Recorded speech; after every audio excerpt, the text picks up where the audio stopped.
free. We don't have to rush when you're alone with me. I feel it coming.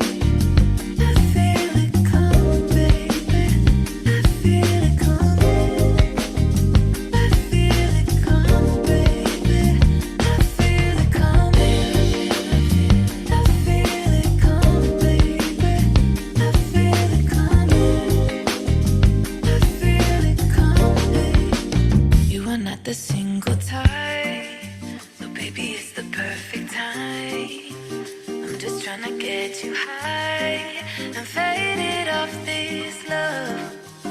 You don't need a lonely night, baby, I can make it right.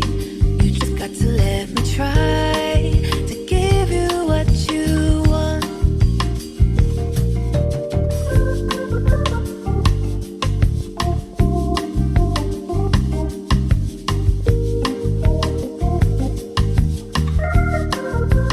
You've been scared of love and what it did to you.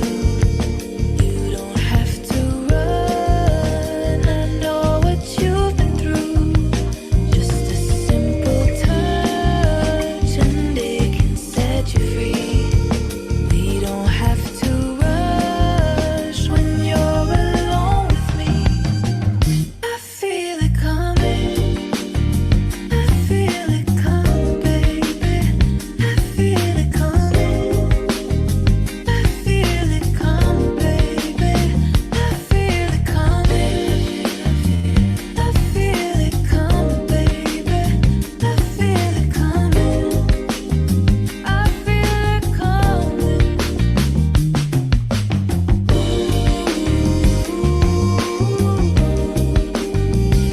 Feel it coming. Oh, I feel it coming.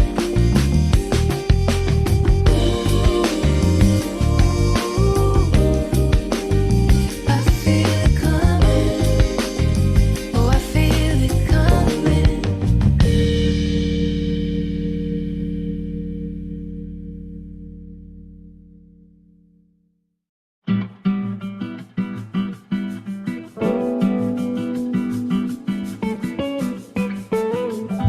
Let's end each other's lonely nights, be each other's paradise. Need a picture for my frame, someone to share my ring.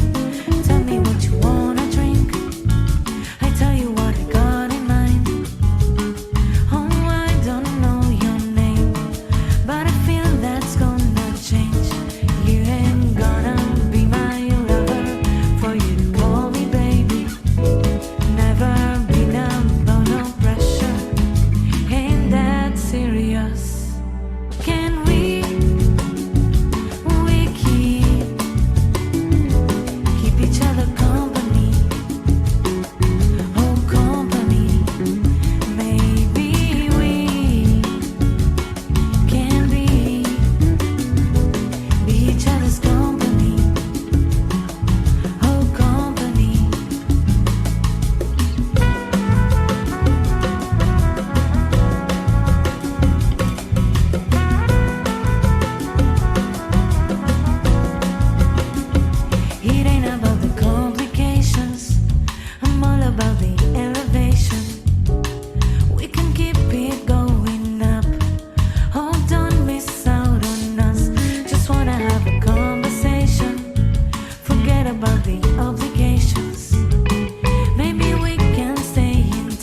keep each other's company. Oh, company.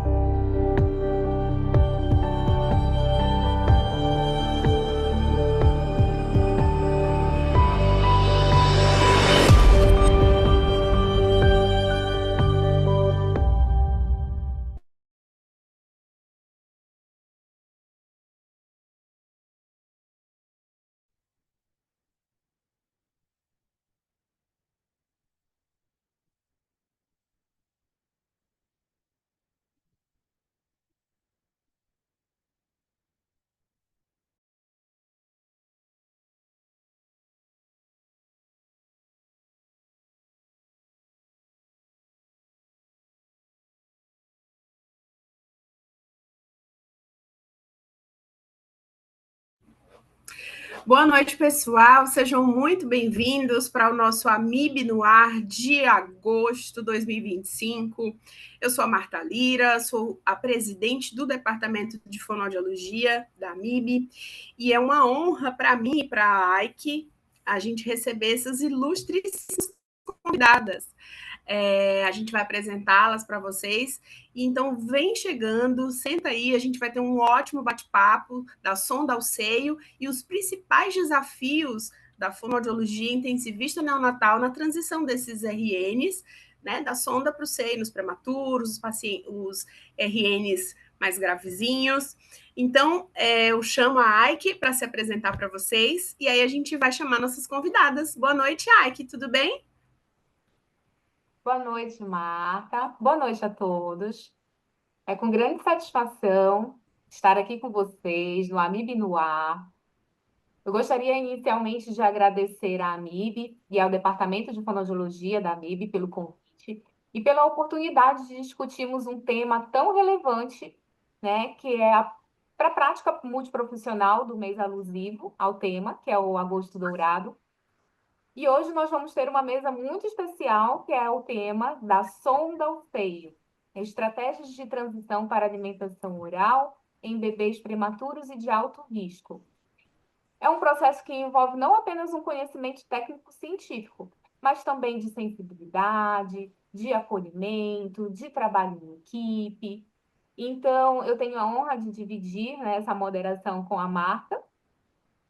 Estamos juntas aqui também no departamento da AMIB. E nós vamos conduzir esse diálogo, essa conversa, uma troca de conhecimentos e experiências com as nossas convidadas que vão compartilhar as evidências, as estratégias práticas. E vamos primeiramente apresentá-las, né, Marta? São nomes de referências na área da fonoaudiologia. E vamos abrir a câmera, começar com a doutora Cristina Fujinaga. Conte um pouco sobre você, doutora. Seja bem-vinda. Olá, pessoal, boa noite para vocês. Uma noite maravilhosa, né? Terminando agosto e a gente aqui nessa mesa tão bacana para falar de um assunto que nos é tão caro. Eu quero começar minha fala agradecendo a Amib por ter indicado o meu nome, né? Ter aceito o meu nome para estar aqui com vocês. Agradecer também o Departamento de Fonoaudiologia, nas pessoas da Marta e também da Aike. E dizer para vocês que estou muito feliz de estar aqui, né? Com as minhas colegas, Bruna, Camila e Marina. Eu quero fazer minha audiodescrição, né? Porque eu sei que isso depois vai ficar no ar. Então, eu sou uma mulher cisgênero. Eu tenho traços orientais, porque minha etnia é oriental, japonesa. Minha pele é amarela. Eu tenho olhos pretos e amendoados. Os meus cabelos são pretos e curtos e lisos. Eu estou usando óculos rosa. E eu estou usando também uma blusa preta com um blazer rosa. E estou muito feliz de estar aqui com vocês. Além disso tudo que eu me autodescrevi, quero dizer para vocês que, além de fonoaudióloga, eu também sou mãe. Eu tenho duas filhas, Alice e Isabela, as quais as duas eu amamentei por um tempo bastante prolongado, por 3 anos e meio. Então, eu penso que a atuação fonoaudiológica que eu exerço, ela também é alicerçada também nos meus fazeres pessoais, né? Eu acho que não tem como a gente separar isso. E eu falo de um lugar da fonoaudiologia que é um lugar que todas as práticas que eu executo são vinculadas ao meu papel enquanto professora universitária. Então, sou fonoaudióloga, professora universitária de uma universidade do interior do Paraná, uma cidade chamada Irati. Estou aqui já faz quase 20 anos e há quase 30 anos eu trabalho com a amamentação e o público neonatal, tanto envolvendo os bebezinhos pititicos, né, os pré-termo, quanto também os bebezinhos a ter.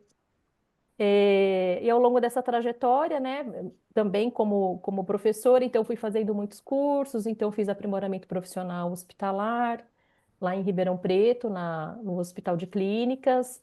De lá eu fiz mestrado, doutorado e pós-doc na Escola de Enfermagem, então as minhas titulações são todas em saúde pública. E depois ainda fiz um pós-doc, agora o último com a professora Maria Fernanda Bagarolo lá na Unicamp, sempre nos temas, né, então da alimentação dos pititicos. E aqui, então, eu exerço as minhas atividades vinculadas a projetos de ensino, pesquisa e extensão. Então, é desse lugar que eu vou falar. Maravilha, muito obrigada, Cris. Eu quero chamar agora a Bruna Bran. Fala um pouquinho com a gente, Bruna. Boa noite, tudo Olá, bem? pessoal, boa noite. Queria agradecer também à MIB, o Departamento de Fono, pelo convite, fiquei muito feliz. Mais feliz ainda de dividir essa noite, né, com pessoas tão renomadas, tão reconhecidas na Fono, e o meu nome está ali no meio. Eu sou fonoaudióloga há 11 anos, eu acho. Sou mãe, tenho uma menina de 1 ano e 3 meses, a Olivia. Sou formada pela Universidade Federal do Rio Grande do Sul, tenho especialização em disfagia, tenho mestrado em saúde da criança e do adolescente, sou consultora de amamentação, tenho uma certificação internacional no método SOFI, que é o método para alimentação de bebês de risco, né? E também tenho uma certificação em dificuldade alimentar infantil. Atualmente eu trabalho no Hospital Moinhos de Vento, em Porto Alegre. Sou fonoaudióloga mais da pediatria, desde a UTI neonatal, a maternidade, fazendo os testes da linguinha e auxiliando as mães também na amamentação, internação pediátrica e UTI pediátrica. O que mais? Acho que por enquanto é isso. Muito Obrigada, obrigada. Bruna. Vamos agora apresentar a Camila Ramos. Está por aqui, a Camila? Oi, seja Olá, bem-vinda. Pode se boa apresentar noite. para as pessoas que Oi, estão aqui no Amib, no ar.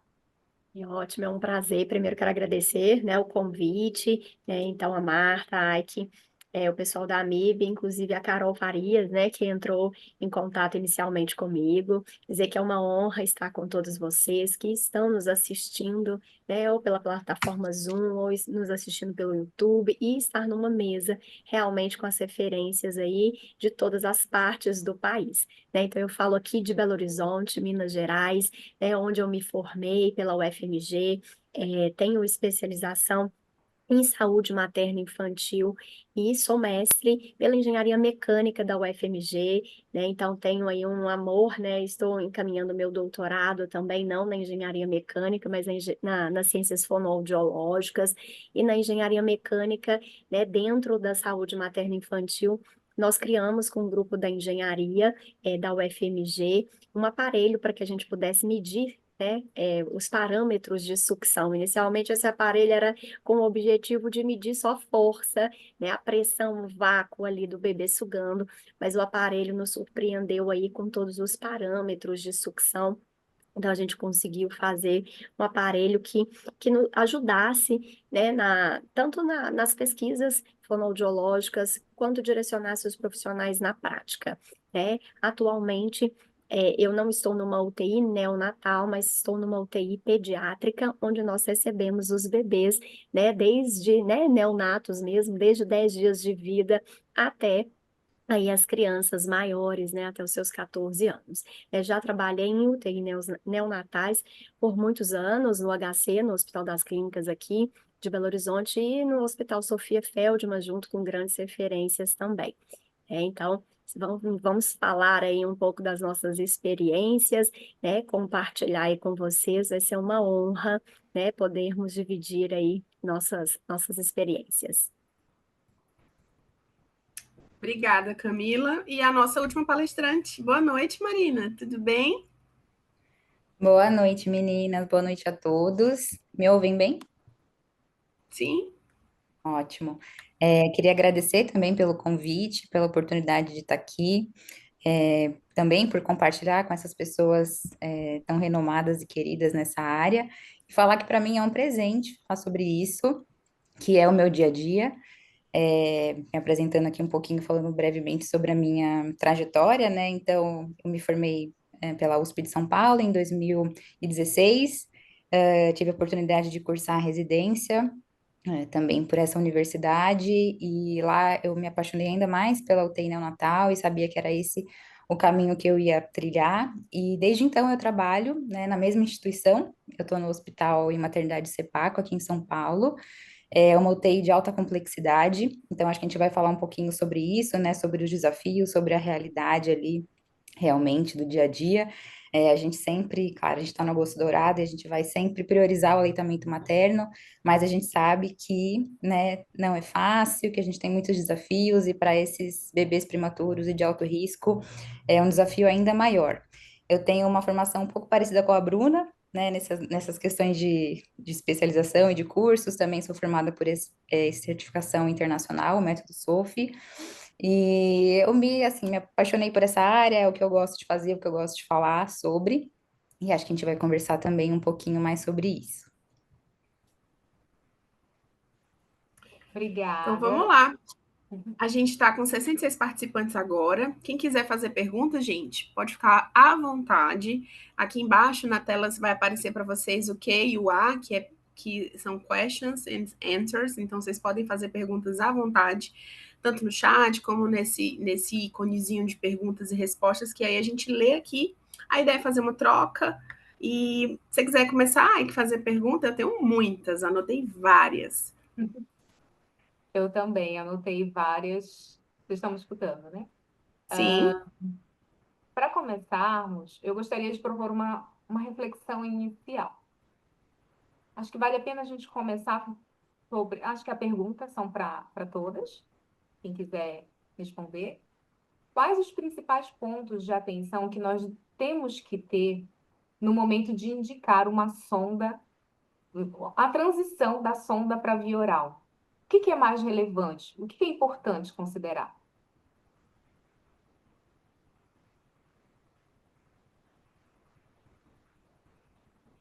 Vou falar então. Também é me prontificar, mas pode começar, Bruno. Acho que a primeira coisa que eu penso na hora de fazer a transição da sonda para a via oral é a segurança desse paciente. Segurança que ele não vai disfuncionar, segurança que ele vai conseguir se nutrir da forma adequada, e a baixa possibilidade, ou uma mínima possibilidade, dele retornar para a sonda, porque eu sei o quanto também é custoso para os pais no momento que a gente faz essa transição. Tira a sonda, né? Tem esse marco. Eu acredito que para eles é como se eles tivessem vencido uma batalha, e daí na hora de retornar com a sonda é como se, ai meu Deus, retrocedeu tudo, a gente perdeu, alguma coisa está acontecendo, e eles começam a ficar ansiosos. Então, acho que primeiro a segurança de que o bebê vai conseguir coordenar a sugada, deglutir e respirar, fazer toda essa transição, né? E depois a questão da nutrição adequada, e para ganhar peso e não ter que reverter o quadro. Posso falar, complementar, né, uma complementação da Pode. Bruna, né? A gente, né, na minha instituição, a gente sempre olha como é que está o desenvolvimento, não apenas, né, como a Bruna falou, da segurança da deglutição, mas um desenvolvimento a gente sempre olha para o bebê como um todo. Então, primeiro, a manutenção se ele está mantendo ali a estabilidade clínica dele, uma vez que a gente está com um pouquinho mais de, né, ele vai precisar coordenar todas as funções. Então, mesmo quando a gente começa lá, né, fazendo a intervenção com a fono, com a estabilidade clínica dele e respiratória, para a gente poder fazer essa retirada de sonda, a gente também vai olhar essa estabilidade e o desenvolvimento, né, motor da criança e, o desempenho dessa habilidade oral com a criança junto com o ganho ponderal dela, né? Então, com uma visão bem ampla. Então, na minha instituição, a gente não vai fazer uma retirada individualizada, então eu até queria colocar aí uma pergunta também que eu recebi hoje, né? Eu até falei para o pessoal assistir a live, que eu acho que é interessante, porque isso muda muito, né, de hospital para hospital, Uhum. né, e perguntou, cá, você faz a retirada de sonda, a fono vai lá e retira a sonda? Então, na minha instituição, nós fazemos uma retirada em equipe, né, nós não vamos fazer a retirada sem discussão, né, quem vai lá, eu sempre digo, quem vai lá e vai puxar a sondinha não sou eu na minha equipe, nós vamos ter os técnicos de enfermagem, que vão ser responsáveis pela essa retirada, né? Então a gente não faz essa retirada, né? Que a pessoa querer saber manualmente ali.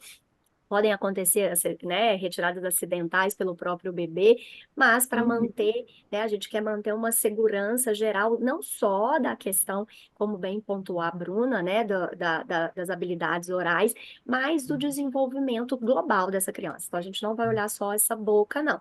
É a estabilidade clínica, respiratória e um bom desenvolvimento ali, além de uma participação atuante e da presença da família também, sabe? Então, que a gente vê como é que está o desempenho dessa família nas atividades ali de alimentação dessa criança. Isso conta muito nesse momento de transição, né, de retirada de sonda, não só da transição, né, finalizar, né, essa transição para manter, por exemplo, só no peito, né? Então, para a gente poder, a gente vai levar em consideração todos esses conjuntos, tá? Eu queria complementar também, né, a fala das minhas colegas. Acho que elas apontaram questões importantíssimas e que também considero aqui em todas as indicações que faço das aulas e dos estágios supervisionados. E também conto com a parceria, né, da fonoaudióloga aqui da instituição, que também adota aí esse mesmo caminho que a gente faz em relação à transição da alimentação. Bom, gente, eu acho que eu tô aqui, eu acho que eu sou a mais velha de todo mundo que tá aqui, né? Eu, enfim, né, contei aí que são quase 30 anos de formada e o trabalho que eu fui desenvolvendo ao longo da minha carreira foi muito centrado nessa temática da transição da alimentação, acho que não é novidade para ninguém. E eu queria esclarecer um pouquinho, um ponto do POFRAS, né, que é o protocolo, então, de prontidão do pré-termo para começar a se alimentar por via oral, que muita gente diz assim, o POFRAS é legal, mas o ruim do POFRAS é que não tem essa parte da sucção nutritiva. Ele vê só a sucção não nutritiva, então isso é uma falha do POFRAS. Então, gente, eu quero dizer para vocês que o POFRAS, na verdade, ele já não faz a parte da nutritiva, porque ele prevê o que vai acontecer Uhum. antes, né? Então, quando a gente vai lá ver o estudo que eu fiz no mestrado, no doutorado, o que que a gente está propondo? De fazer uma avaliação com risco quase zero para o bebê, ou seja, sem envolver nenhum volume por via oral, e conseguir testar essa prontidão dele sem submetê-lo à transição da via oral com risco. Para isso, logicamente, né, durante todo o processo de validação que o POFRAS ele passou, a gente sim testou um volume inicial de 5 ml. O nosso objetivo era o peito, então a gente colocou o volume de 5 ml na translactação, que era o que a gente tinha para o momento. Eu defendi o doutorado faz tempo já, meu Deus, eu estou revelando todo o meu percurso de idade aqui, mas defendi o doutorado em 2005, então faz tempo já, né? Na verdade, faz 20 anos, né, gente? Então, o que que acontece? A gente já fez isso para não submeter o bebê a um risco. Então, não é que o POFRAS tem esse defeito. O POFRAS, na verdade, dá para o fonoaudiólogo, para a fonoaudióloga, essa segurança de começar uma transição sem submeter o bebê a risco. E ainda o POFRAS, o que que a gente vê, né? Que ele avalia, então, tudo isso que vocês falaram, né? Aspectos de maturidade, aspectos do desenvolvimento, eh, do estado do bebê. Então, por exemplo, a gente também já fez outros estudos que comprovaram que se o bebê, por exemplo, está num estado de sono muito profundo, ele vai ser muito pouco responsivo. Então, que isso, o fato dele não conseguir nem se manter acordado é, por exemplo, um critério para a gente não começar a dieta naquele momento. Então, eu penso que esse é digamos assim, é uma grande vantagem para o fonoaudiólogo, porque nós temos essa habilidade técnica e científica de aplicar um protocolo que é fonoaudiológico para decidir a equipe, para tomada de decisão dessa equipe. Então, concordo com a Camila, não somos nós que isoladamente indicamos a transição, mas acho que a gente, assim, pelo menos é isso que eu tento ensinar aqui para os meus alunos, para as minhas alunas, que se a gente faz isso de forma sistematizada, a gente tem uma indicação que é objetiva, né? Que então ela é pautada em um protocolo que foi submetido a um processo de validação. Então, acho que isso é uma fortaleza para a fonoaudiologia. Então, aqui, né, onde a gente está inserido no estágio, a fonoaudióloga adota, né, então, o POFRAS, e a partir do desempenho que o bebê nos apresenta, que envolve também questões fonoaudiológicas específicas, além dessas mais globais, a gente, então, tem uma tomada de decisão sobre ele iniciar ou não a transição. Então, né, dizer que eu acho que isso é uma fortaleza, né, gente? Porque aí você não submete o bebê. Se ele não tirou a nota, tipo, nem adianta pôr, porque não vai dar boa. Então, acho que, né, só para esclarecer, que também muita gente pergunta, então achei que seria bacana trazer isso para vocês. Eu acho legal o que a Cris falou, é que quando a gente tem um protocolo, né, igual ela citou, né, o protocolo dela, que é muito utilizado, e não é que a Cris é a mais velha, na realidade é a nossa referência aí, né, então é realmente uma honra, igual a gente falou no grupo, de estarmos juntas, né, aqui para falar, e que a gente fala, né, é um protocolo, né, que é subjetivo, né, que vale da percepção, mas só que ele vai ser quantitativo. Então, ele guia o fonoaudiólogo na questão da segurança de liberação, né? Então, ele é métrico, né? Ele tem medidas que a gente vai tomar ali para essa decisão. Então, isso nos guia, né? Então, tem protocolos, muita gente pensa, né? Será que eu deixo o fonoaudiólogo assim? A gente pode pensar, será que é uma viseira ou será que é um norte? Então, a gente prefere, né? Assim, eu sou, né, de um lugar que acho que o protocolo, ele é um norte para os nossos atendimentos, para nossa nossa assistência. Eu acho que ele tá bom. Não, então, assim, baseado em evidências científicas, um protocolo, né, evidente, reconhecido, o bebê está apto para via oral e, consequentemente, depois a gente vai vendo o amadurecimento das habilidades, junto com tudo que a Bruna falou, que a gente falou, para poder fazer uma retirada segura dessa sonda. Ai, Camila, gente, eu posso falar só mais uma coisinha? Quando a gente também vai pensar em protocolos, e aí eu acho que isso vai para várias áreas da fonoaudiologia, não só para a disfagia, a gente também tenta pensar em outras características psicométricas, né? E uma delas é chamada de confiabilidade. Então, supondo que a gente fosse nós todas aqui avaliar o bebê, o que que a gente testou também antes de aplicar ele na prática? Se todas nós conseguiríamos enxergar os mesmos resultados. Então, a gente conseguiu ver que a confiabilidade do POFRAS ela é adequada. Então, por isso que depende dessa expertise fonoaudiológica, né? E apesar dele ser subjetivo, eu gosto sempre de usar esse exemplo também. Alguém aqui duvida do Apgar? O bebê tirou Apgar 9 e 10, o bebê tirou Apgar 6 e 7, o bebê tirou Apgar 4 e 8. Alguém duvida? Ninguém duvida do Apgar. E o Apgar não é subjetivo, gente? Ele é subjetivo, porém, a gente pega uma característica, né, que tem ali as 5 características do Apgar e a gente quantifica. Então, o POFRAS, ele pretende fazer exatamente isso, quantificar um comportamento, uma prontidão do bebê, de modo que aquilo possa ser mensurável e que possa ajudar nessa indicação, então, de conduta, né, nessa tomada de decisão.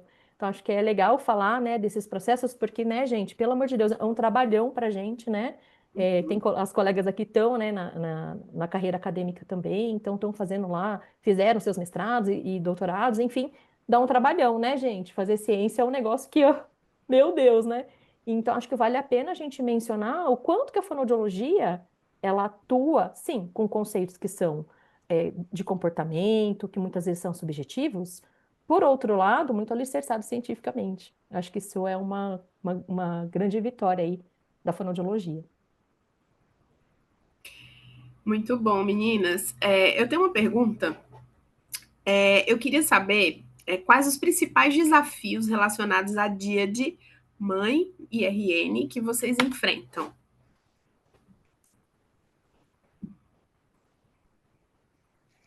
Posso tirar uma dúvida? Seria especificamente nessa questão, tem algum direcionamento específico ou assim na... Acho que a principal, assim, que cheguei para ver essa mamãe e esse bebê. Qual o principal desafio ali naquele entorno? E aí você pode pensar no RN pré-termo, no RN de alto risco, fica à vontade. Deixo bem aberto exatamente para a gente explorar essas possibilidades, que eu sei que vocês são de cada uma de um canto do país, então as realidades socioepidemiológicas, socioculturais e socioeconômicas são diferentes. Sim. Posso começar então? Aproveitar que eu acabei não respondendo um pouquinho da primeira questão, que eu também concordo com todas com as colegas, né? Acho que a gente trouxe pontos importantíssimos. Queria só salientar que eu acho que sim, né? Para pensar nessa avaliação, nesse início dessa transição, claro, acho que foi a Camila que comentou, a estabilidade clínica, com certeza, e eu acho que a gente tem que ter esse olhar muito individualizado, né? A gente às vezes eu sei que cada serviço funciona de uma forma, mas a gente às vezes fica muito baseado na idade gestacional do bebê, né? E a gente precisa lembrar que a idade gestacional muitas vezes não vai condizer com a maturidade daquele bebê. Então, isso eu ainda sinto no meu dia a dia, né? Os médicos comentando: ah, esse daí já é mais velho, já é velho, né? E às vezes é um bebê de 35 semanas, mas que tem uma imaturidade muito grande, né? Então, a gente precisa ter um pouquinho desse olhar também, e, claro, considerar todas essas outras questões que as colegas já levantaram. Eu acho que desafios, eu falando, né, de um ambiente que é uma UTI de alta complexidade, eu acho que é saber lidar com a ansiedade da mãe. Isso é uma coisa, assim, que é do dia a dia, já rotineira.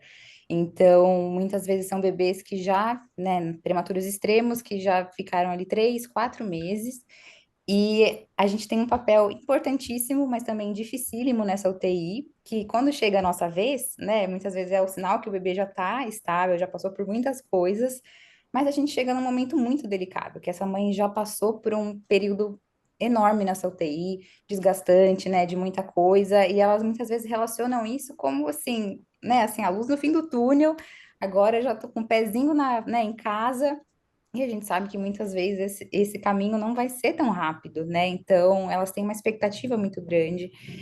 Eu acho engraçado que tem algumas mães que ainda, né, os pacientes, eu ainda não estou atendendo os pacientes, mas elas já sabem que eu sou a fono e elas já ficam ali, né, me caçando com o olhar, ai, vai começar, como vai ser? E assim, a gente mostrar para elas realmente que vai ser um processo. Hoje, a equipe que eu trabalho, assim, a gente tem muito isso, então eu fui ali batalhando, falando, olha, vamos ter um cuidado nessa fala, né? Porque a gente sabe que isso acontece em todos os serviços, que é o famoso agora só falta mamar, né? E esse bebê que já passou por tanta coisa, e a gente tem esse, né, papel aí, esse desafio, que eu falo para a mãe, olha, vamos lá. Vamos um dia de cada vez, porque a gente, como as colegas já falaram, não podemos colocar esse bebê em risco, e eu acho que também um ponto importante, pensando não só nesse início, mas também nesse processo de transição, hoje a gente tem bastante referência, bastante literatura falando sobre isso, que é a questão do cue-based feeding, né? Então, a gente vê as pistas do bebê para a gente ir transicionando essa alimentação. Então, esses bebês de alta complexidade, a gente sabe que muitas vezes não vai ser tão tranquilo esse processo, realmente, né? É um dia a dia ali. Então, eu acho que realmente lidar com essa ansiedade materna e também acho que as colegas podem complementar um pouco disso, pensando no nosso tema, sobre a questão do aleitamento materno, de manter essa produção, da gente conseguir, né, alcançar. A gente sempre pensa, a gente até conversou um pouquinho antes, né, Cris, falando sobre, a gente sempre pensa no aleitamento materno exclusivo, né, como aquilo fosse assim, né, o boom, o troféu, mas muitas vezes não é o que a gente vai conseguir alcançar, né? Então a gente tem que realmente ir trabalhando com essa mãe, qual é a definição mesmo, desse sucesso, o que que a gente vai conseguir conquistar. Deixa as colegas complementarem. Eu queria complementar, Marina. Acho que tu acabou falando de muitas coisas. E quando foi feita a pergunta, a primeira coisa que eu pensei foi na ansiedade da mãe frente à alimentação, na ansiedade de progressão de via oral na ansiedade, já pensando em UTI pediátrica, internação pediátrica, daquele bebê progredir consistência, progredir volume de aceitação de via oral. E daí os médicos comentam, os pais comentam, ah, mas só falta mamar, só falta isso para ganhar alta. E eu acho que o que fica mais, a gente fica mais ansioso, a gente tenta explicar para os pais todas as habilidades que aquela criança precisa para mamar, para comer um pastoso, para comer um alimento mais macio, né, um sólido fusível, ou um alimento mais sólido. E todos os desafios que aquela criança passa, muitas vezes uma criança sindrômica, muitas vezes uma criança que já tem uma recusa alimentar, o desafio deles entenderem a alimentação participativa, a alimentação responsiva, na verdade, que era isso que eu queria falar, alimentação Prazer, responsiva, né? Uhum. sentir o limite daquela criança, sentir se aquilo ali está sendo confortável. E eu acho que um principal também é sentir a diferença de uma alimentação de qualidade para uma alimentação de quantidade, né? É muito difícil deles entenderem, às vezes, que eu priorizo a qualidade daquela alimentação, tanto no bebê que está lá na UTI, né, mamando, e então eu priorizo a qualidade daquela alimentação, que a criança tenha padrão motor para aquilo ali, que não encordene, que tenha segurança, mas também naquele paciente lá na frente na UTI pediátrica que está fazendo uma introdução alimentar ou que está tentando retornar à alimentação, que os pais compreendam que a qualidade da alimentação é melhor, é mais importante do que o volume. Acho que isso é muito importante. E depois falando da amamentação, que tu comentou, acho que a amamentação exclusiva é um objetivo que a gente tem que perseguir, mas uma coisa que eu gosto de falar muito para as mães é que a amamentação não é termômetro do amor, né? A amamentação, a gente tem que perseguir a amamentação exclusiva, mas não. Acho que a gente tem que começar a falar também, principalmente das mães que são atípicas, que aquilo ali não vai definir o amor que ela tem pelo filho, que ela pode aumentar complementando, né? Então são coisas que a gente também tem que abordar com eles, relacionados tudo a questão do padrão motor, da desenvolvimento motor daquela criança, os anseios daquela mãe, né?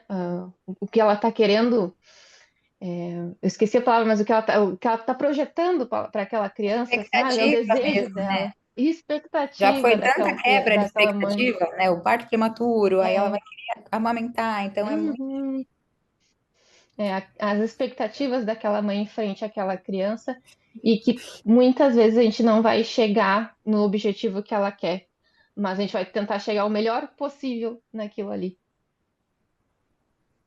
Bruna, eu tenho uma pergunta para ti, continuando. Uhum. Viu, Ike? Oi. Só posso falar um negocinho disso? Porque essas Pode, meninas fique à falaram vontade. coisas tão incríveis, né? Tão maravilhosas e que bom que hoje a gente está podendo falar dessas coisas, né? Porque quando eu me formei, quando eu comecei, enfim, né, gente, o que a gente ouvia era que amamentar era amar. E isso na verdade, né? Isso não é uma coisa que a mãe sente, né, gente? Todas nós sentimos.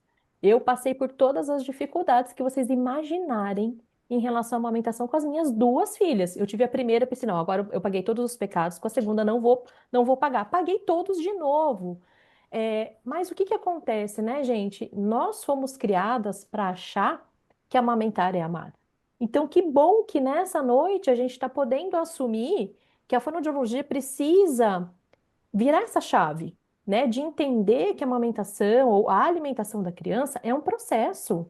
E é um processo que vai ter influências, não só também, né, das questões da motricidade orofacial, enfim, isso é dado, mas que também vai passar por outras questões que envolvem, como vocês falaram, né, angústia, ansiedade, expectativa, mas que principalmente envolve a culpa, né, e por que que ela envolve essa culpa? Porque socialmente a gente construiu uma relação na qual ela tem que performar uma mãe perfeita e a mãe perfeita passa pela amamentação exclusiva.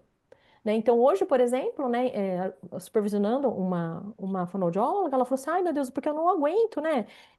A equipe quer dar alta para o bebê e quer que, por exemplo, a mãe vá fazer em casa seringa, diz que agora está usando uma técnica de dedo na seringa que eu prefiro nem saber, que eu não quero nem saber desse negócio de dedo na seringa, meu Deus do céu, né? Como é que você vai entregar uma mãe que não tem habilidade nenhuma para fazer uma técnica que nem tem comprovação científica, porque você não quer inserir um complemento na mamadeira? Gente, isso não existe, né? Assim, vamos nos colocar um pouco no lugar dela. E isso, queria deixar uma indicação de leitura, né? A gente falou um pouco também no grupo, né, nos bastidores, de indicações de leituras para um pouco subsidiar isso que a gente está dizendo. Queria indicar duas que são os estudos de Elizabeth Badamter, e acho que o clássico dela é o amor materno, o mito do amor materno. Acho que é fundamental, acho que toda fonoaudióloga que trabalha no ambiente de UTI neonatal ou de pediátrico tem que ler esse livro, até para a gente poder aliviar junto com ela toda essa culpa em torno, né, do desempenho dela. E uma mais atual, que assim, uma leitura que eu acho muito, muito, muito legal, que é da Valesca Zanello, que ela vai falar sobre as questões de gênero como dispositivos eh, de performance de gênero. E a maternidade é um dispositivo de gênero e a amamentação acaba sendo também uma forma de validar esse dispositivo. Então, gente, são leituras que têm que vir para a nossa área, a gente tem que se haver com essas questões. Porque senão fica aquele peso, né? Se o bebê não saiu em aleitamento materno exclusivo, a mãe fracassou e a fono fracassou. Tipo, aê, fono, viu? Ah lá, fono, indicou a mamadeira. Gente, que isso? Né? Vamos virar essa chave. Então, desculpa aí que eu te interrompi, mas ai, não queria perder essa chance de falar essas coisas. Fique à vontade. E, na verdade, é mais um complemento que você falou, que muitas das vezes o aleitamento materno exclusivo não é possível, né? Seja por questões clínicas. Eu trabalhei muito tempo numa UTI pediátrica, uma UTI neonatal cardiológica, que os médicos diziam, ó, esse bebê tem restrição hídrica, então ele não vai poder mamar porque a gente não consegue mensurar, um exemplo. E aí a fono tinha que lidar com o hospital amigo da criança, que só quer que a gente precisa deixar ele sair. O ideal é sair no aleitamento materno exclusivo, mas nem sempre isso é possível, né? Então, era uma pergunta, né, de que forma a fonoaudiologia ela pode acolher, ela pode orientar essa mãe que deseja tanto amamentar, mas que de um mundo agora que a gente fala de experiência do paciente, de humanização, de que forma a gente pode estar acalmando o coração dessa mãe, né? E a gente até discutiu aqui nos bastidores, falando sobre essa possibilidade da colostroterapia, que de alguma forma ou outra ela está oferecendo essa alimentação, né, para o seu bebê como um vínculo.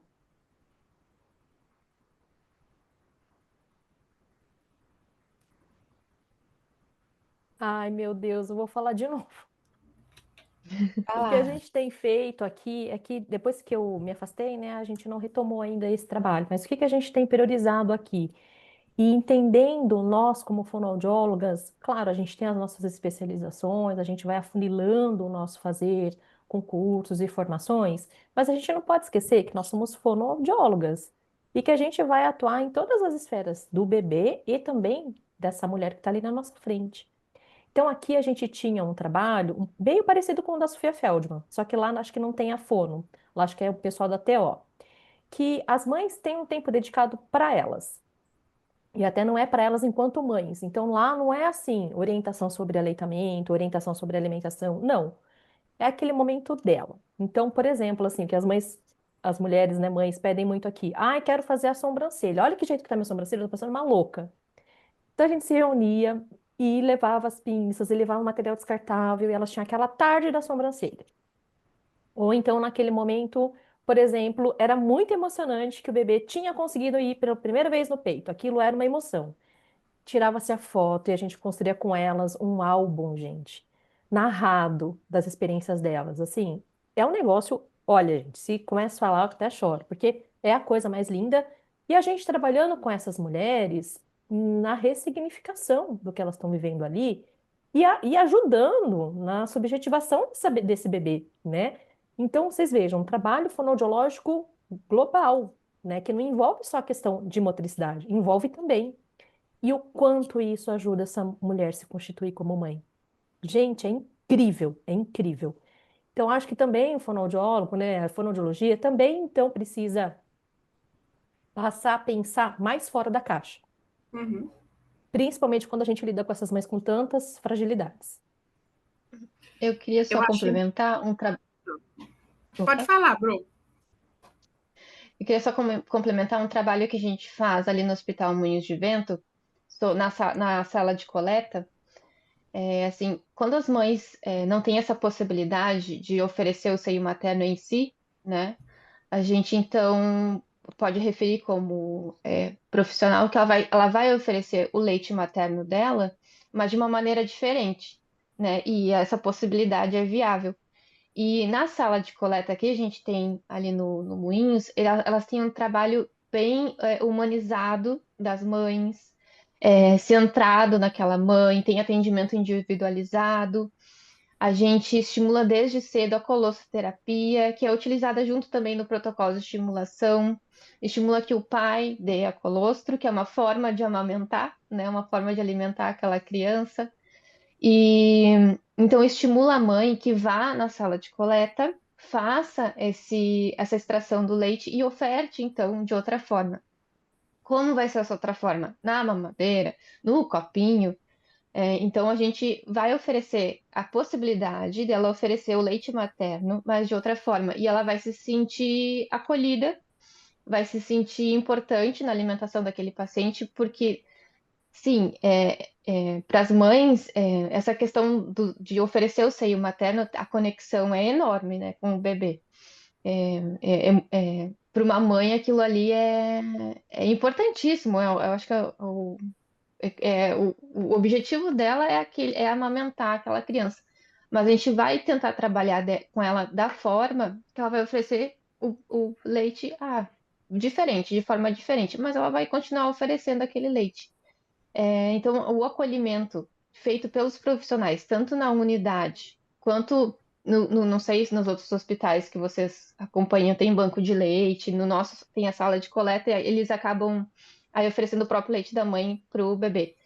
E não tem o banco de leite, mas esse acolhimento possível da equipe junto na sala de coleta, essa conversa frente a frente, essa troca com os profissionais, acho que seria fundamental para as mães compreenderem que elas também podem alimentar o seu filho, mas de uma forma adaptada. Eu acho que é ótimo, né? O que a Bruna falou e a Cris falaram, né? Elas falaram, a gente lá, né, nos hospitais que eu passei, a Cris até citou Sofia, né? Que a gente vai ter aí, né, relações da mãe ter vivências e diretamente com o bebê, é mostrar para ela que a gente vai ensinar a fazer a maternagem, né? O pai ou a mãe é maternar, né? Que a amamentação é uma das formas de criar vínculo, mas não a única. Não, elas vêm muito, né? E às vezes a gente propaga, né? Nós profissionais da saúde propagamos como assim, a única coisa, ela pode produzir aquele leite, né? Mas ele pode recebê-lo, como a Bruna falou, de outras formas. E criarmos, né, a participação dela, né? Ali, olha, você pode oferecer, segurar a sonda, né? Então, você pode estar com o bebê na hora que ele estiver recebendo pela sonda. Ele não está com dieta de sonda, ele está com parenteral, né? Ela pode criar, assim, né? Um centrado cuidado, né? Um cuidado centrado na família, no cuidado do bebê e no cuidado da família ali. Então, a gente tirar essa visão que tem que ser só alimentando o bebê, mas que essa família pode participar dos cuidados do bebê e da alimentação, seja ela parenteral, seja ela, então a gente vai pensar na colostroterapia, seja ela interal, eu posso segurar, eu posso levar meu leite, eu posso estar no banho, eu posso assistir o que está acontecendo, eu posso estar presente, né? A gente tinha uma dificuldade, né, como as meninas pediram para a gente pôr um pouco da experiência aí, em algumas famílias que tinham muitos filhos e que a mãe não podia permanecer 24 horas no hospital, né? Então, que a gente poderia congelar, a gente poderia manter esse leite, ou a gente poderia filmar e mandar para ela o que estava acontecendo, né, sob a autorização exclusiva dela. Então, dela ter, né, o acompanhante, o companheiro ou a companheira poderiam ficar ali naquele local enquanto ela se afastava para cuidar das outras crianças, se ela poderia trazer uma criança para poder visitar, se facilitasse, né? Então, a gente vai criando outras estratégias, como as meninas falaram, saindo daquela caixinha só né, sucção, estimulação e ter que colocar no peito, mas inserir no cuidado, né? Então, é praticar a maternagem ali, que pode ser feita com uma mãe biológica, e que é o que a gente faz com as mães adotivas, né? As mães que induzem a lactação também. Então, para mostrar que isso tudo é possível, né? Que a gente já tem aí numa prática, né, hoje mais atualizada. A gente está com 79 pessoas online, todas ligadinhas em tudo que vocês estão falando. Eu tenho um recado que a Adriana mandou para a Cris. Boa noite, meu nome é Adriana, sou pesquisadora da Fiocruz e eu só quero dizer que estou bem feliz em ver esse webinar com esse tema tão importante e controverso. Recentemente, tenho trabalhado com biomarcadores genéticos de prontidão alimentar em RNs pré-termos. Usei como protocolo clínico de referência o POFRAS e também validado pela Flávia Neiva. Então, estou bem feliz em ouvir a Fujinaga aqui. Não tenho perguntas, só elogio a todas. A gente tem uma pergunta, Cris. A Gabriela perguntou qual o nome do livro que você sugeriu. Eu só consegui pegar O Mito do Amor Materno da Elizabeth Badinter. Daí você falou um outro, eu não consegui pegar. Se você puder responder, tá bom? Aike? Quer que eu coloco lá no chat ou quer que Pode eu falar, fale? pode falar. É bom que fica gravado para quem for assistir Sim, depois sim, no YouTube. verdade. O livro, gente, chama Saúde Mental, Gênero e Dispositivos, Cultura e Processos de Subjetivação, da Valesca Zanella. E ela tem outros artigos também publicados no qual ela vai falar especificamente da amamentação. Então, acho que é bem bacana para a gente pensar fora da caixinha. E obrigada pelos elogios, gente. Eu fico bem feliz. Mais feliz ainda, né, que, pelo amor de Deus, né, que eu tô aqui viva com vocês. Que Assim, Então, maravilha. ainda bem. super falando, né, várias coisas, eu acho assim que quanto mais a gente estuda uma área, acaba que a gente acaba estudando outras áreas não fonoaudiológicas. Eu trabalho com adultos desde que eu me entendo por gente na fonoaudiologia, e eu sempre senti uma necessidade de uma literatura paralela. Então, eu leio muito sobre ventilação mecânica, livros médicos de ventilação mecânica, eu leio muito sobre fluidoterapia, a questão da relação coração, pulmão, pressão positiva, e toda essa relação porque realmente é algo que eu gosto e que faz muito sentido para mim. A gente começa a fazer correlações com deglutição, as válvulas pressóricas de deglutição, e aí uma experiência minha, eu passei num concurso recentemente e brotei no UTI neonatal. Até então eu fiz residência multiprofissional em atenção hospitalar e tinha feito um aprimoramento no UTI neonatal. Eu nem vou falar a idade, né? Não vou me comprometer como a Cris. Daí, assim, acabou que eu voltei, né, para essa origem. Estou gostando muito da experiência, estou estudando horrores para correr atrás do prejuízo, estou aprendendo muito com vocês. E uma das médicas, inclusive a vaga que me foi, né, surgida, que me foi colocada, foi um questionamento dos rounds de UTI, que eles sentiam falta da presença da fonoaudióloga para poder fazer os direcionamentos, as discussões desses RNs. E uma vez, em um dos rounds, uma médica intensivista, ela virou e falou: mas por que você não faz estimulação em bebê em ventilação mecânica? Né? Aqueles bebês que estão ali num CPAP, saíram do BIPAP, já estão no CPAP, já estão desmamando de ventilação mecânica, mas são bem agitadinhos, arrancam tudo, fazem tudo. E daí eu fui pesquisar, tem algumas literaturas que já trazem os parâmetros mínimos para estimulação não nutritiva nesses bebês, já tentando fazer organização dessa sucção, respiração, deglutição, né? Um pródromo aí do que vem para frente lá na sucção nutritiva. É uma dúvida mesmo. Eu queria saber se vocês têm alguma experiência, indicação, contraindicação, o que que vocês acham dessa, porque eu adoro, né, essa relação da ventilação mecânica e o treino da sucção não nutritiva em RNs?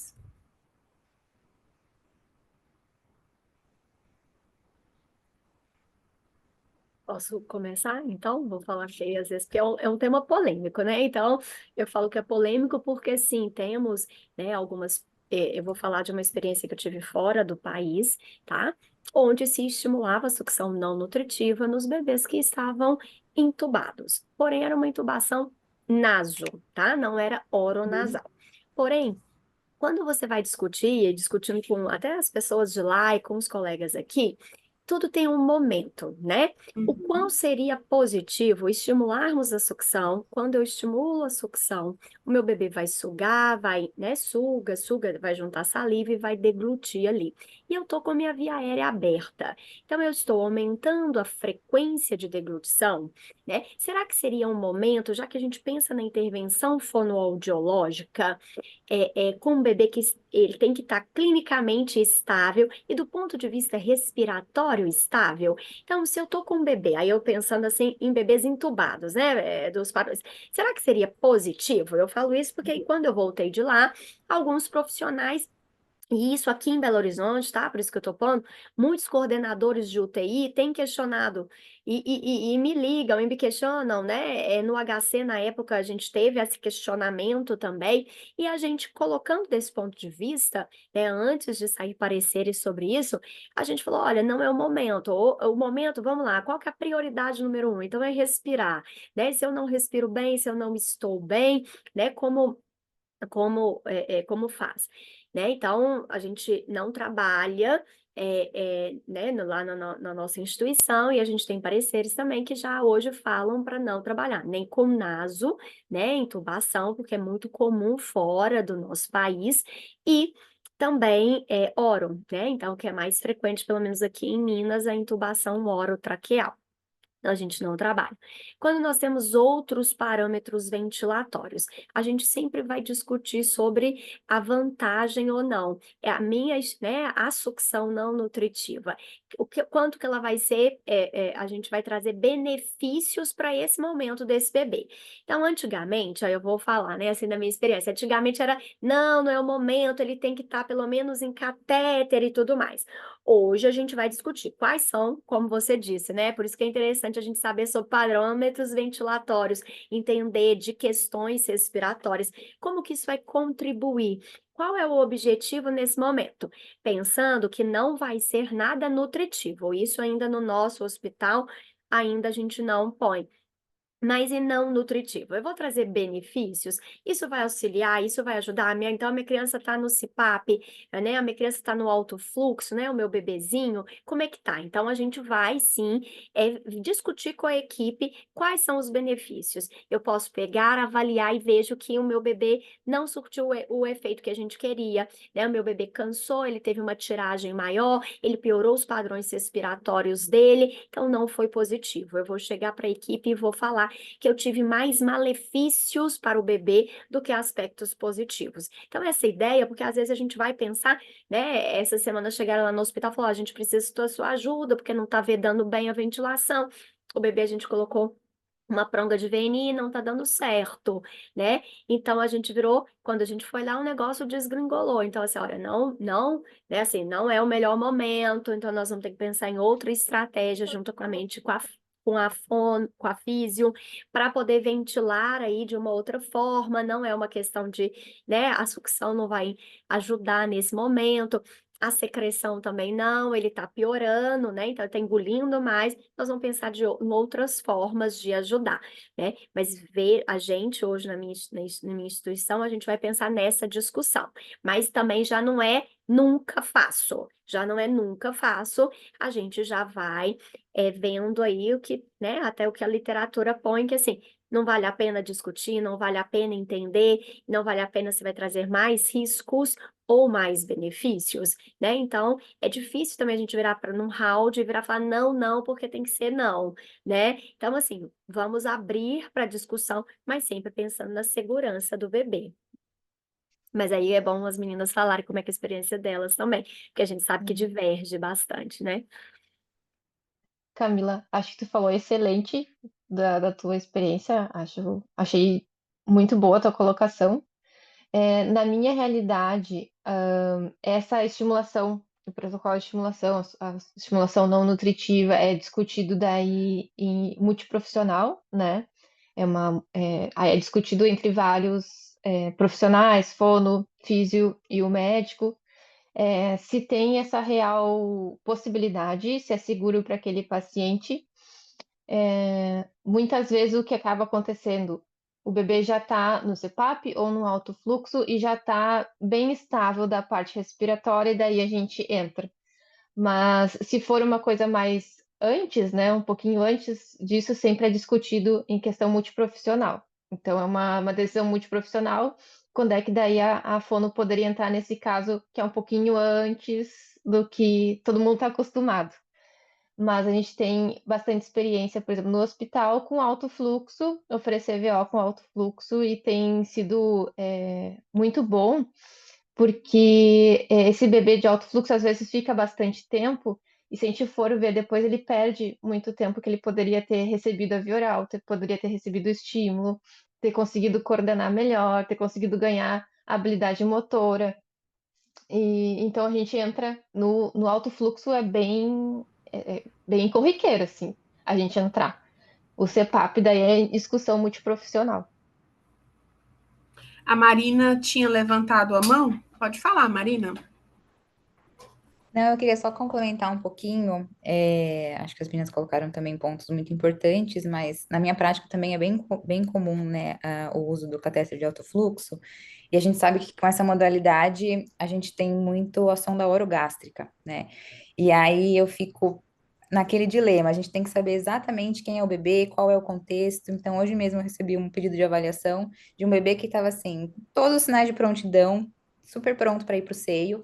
Só que era a primeira vez dele no peito. E aí ele tava com uns parâmetros bem baixinhos, até discuti com a físio, falei pra mãe, olha, eu acho que para ele, para você, a melhor experiência vai ser se ele tiver sem esses dispositivos, né? Então, assim, foi um ponto, foi um caso pontual que eu sei que ele vai ter uma transição rápida, que ele vai para ar ambiente, né, ou para um catéter de baixo fluxo, e que vai ser muito mais tranquilo, né? Porque é tanta coisa para aquele bebê, e às vezes a gente quer adiantar, né, passar um passo à frente, e aquilo eu sei que pela experiência não vai ser tão tranquilo para esse bebê nem para essa mãe, né? Até para deslocar e colocar o catéter da mãe, né, no colo, mas como a Bruna falou, eu acho que a gente tem que ver individualmente, e a gente tem bebês que realmente vão ficar aí com essa janela, né, muito grande, então a gente vê realmente se é um bebê que já tá com esses sinais de prontidão, tá estável, a gente pode ir estimulando pontualmente esse bebê e também orientando essa mãe e essa equipe.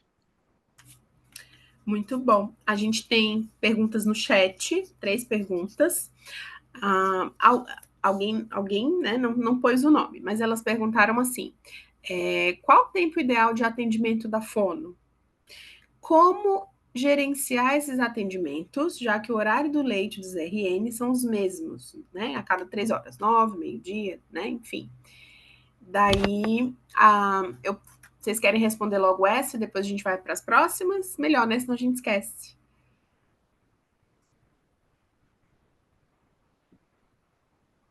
Alguém quer falar? Senão eu também posso me manifestar.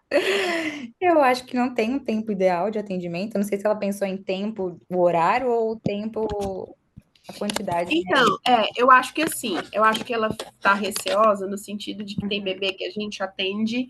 Ai, meu Deus, eu tô sumindo aqui. Tem bebê que a gente atende. Ai, tem bebê que a gente atende 2 minutinhos, porque você vê que ele não vai ter um bom desempenho se você continuar estimulando, mas tem aquele bebê que ele consegue ter um endurance melhor, você consegue puxar um pouquinho melhor, então você consegue estender um atendimento ali até uns 9, 10 minutinhos ali, fazendo estimulação, às vezes coloca ali no colo da mãe. Então, acho que é relação ao tempo ideal do atendimento da fono beira-leito. E aí ela perguntou, porque provavelmente deve ter mais de, sei lá, 10. Daí ela tem que gerenciar todo mundo e todo mundo come 9 horas, né? Às vezes eu fico danada porque a nutrição entrega um pouquinho antes da hora, tipo 8h30. Daí eu tô passando nos meus meninos, quando eu tô olhando as meninas da enfermagem já estão colocando a dieta. Eu, ai meu Deus, eu tenho que esperar, né? Então, acho que é mais nesse sentido. Tempo ideal de atendimento da E fome tem ainda, que gerenciar todo mundo ali ao mesmo tempo. Marta, ainda tem o tempo daquela fórmula. A E nutricionista já vem com um recadinho do coração. Olha, só pode, daqui 1 hora, esse leite tem que ser descartado. E o leite Então, materno você não tem que ser pode rápido. exceder esse tempo, né? Quando é leite materno também elas ficam bem angustiadas pela validade. Mas eu acho que o tempo ideal é o tempo do bebê, né? Não tem assim, o tempo de duração não tem. E eu acho que é inserir, eu acho que quem vai ficar mais angustiado com isso, novamente, são os pais, né? Então eu sei que tem mães que querem ou acham, né, que quanto mais estimular, quanto mais tempo ficar com aquele bebê, maior vai ser, mais rápida vai ser a evolução, né? E não necessariamente. Então, acho que a Bruna também tem um pouco dessa vivência na UTI pediátrica, né? Então, elas querem que a gente faça exercício, mas não vai ter nenhum exercício que você vai passar para a gente fazer com esse bebê? Não tem um exercício para você fazer, né? Então, eu acho que é ir mostrando para a família. Às vezes a gente fica um pouco receosa, mas falando, olha, tá vendo o que que ele tá mostrando? Os sinais, ele ficou cansado, né? Alterou os sinais vitais, então a gente vai parar agora. Para a família tendo esse consentimento, né? Esse entendimento também. E sobre isso de gerenciar, eu acho que vai muito de cada serviço, e acho que também muito de cada profissional, né? E também da relação com a equipe, né? Eu também sou muito, como eu posso dizer, muito. Como chama, gente? Quando eu sou. Eu tenho muita sorte. proativa, retaguarda. Não, eu sou muito privilegiada nessa parte também, porque a equipe sabe, né, assim, que se esse paciente está em atendimento com a fono, as técnicas vão segurar um pouco mais. Claro que eu não vou atrasar 1 hora o leite do bebê, mas eu sei que então, por exemplo, esse horário que ela exemplificou, né, de 3 em 3 horas, eu vou começar um pouco antes, então, uma meia horinha antes de cada dieta, porque eu sei que esse bebê já, né, vai ter ali digerido a dietinha anterior e pode ser que já esteja também mais acordadinho. Então, eu começo umas 11h30, exemplificando, né? E vou até 12h30. Então, as técnicas sabem que a gente tem esse período para elas conseguirem instalar a dieta. E eu até coloco assim, né? Às vezes eles entram em jejum, fazem tanta coisa que esperam a dieta, né? A gente pode ali flexibilizar um pouquinho para esperar esse atendimento e que a gente consiga aí dar conta de tudo isso. Mas a gente tem que saber também quem é o bebê. Acho que as colegas podem complementar também. Então, eu sei que quando é uma avaliação, eu não vou colocar 3 pacientes nesse horário, né? Se eu conseguir priorizar esse bebê nesse único horário, porque eu sei que essa mãe às vezes nunca pegou essa criança, né? Ela não sabe nem segurar e não adianta eu chegar lá esbaforida e aí querer colocar o bebê no colo, né? E não vai dar certo. Às vezes o bebê ainda tá, né? Tem que despertar um pouco mais, essa mãe tem que conseguir segurar, então tem que ter um pouco esse feeling de qual é o Uhum. perfil do seu paciente para você fazer esse gerenciamento. A gente tem outra pergunta. Qual a opinião de vocês com relação à introdução de copinhos nos RNs termo, que a sucção ainda não está bem estabelecida?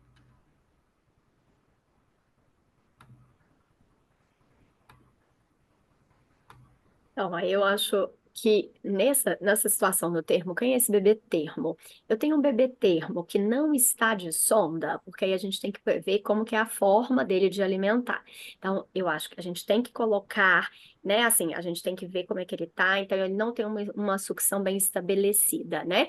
Não nutritivamente no dedo, eu sempre gosto de colocar em mama, né, na mama da mãe, para a gente poder ver como é que tá, né? Então, é um bebê termo que está lá no primeiro, segundo dia de vida. Então, nós vamos colocar, a mãe já está com uma, né? A mãe ainda está naquela fase que ainda não teve a pojadura, nós vamos colocar na mama, vamos ver, porque aí a gente tem uma outra, né? Aí lá do lado da engenharia, né? É um outro formato, é uma outra textura. Então, sensorialmente, isso vai estimular outros movimentos, os movimentos que vão até ajudar nesse período de maturidade. Porque se é um bebê termo, que neurologicamente ele não tem, né, nenhuma suspeita, nenhuma alteração, então eu estou pensando que esse bebê ainda está ali se adaptando ao mundo, né? Eu acabei de nascer, eu recebia todos os nutrientes no útero da minha mãe e agora resolveram que eu tenho que tirar os meus nutrientes, né? Então, assim, opa, meu corpo tá ali, então ele ainda tá com uma sucção com um padrão ali que não está,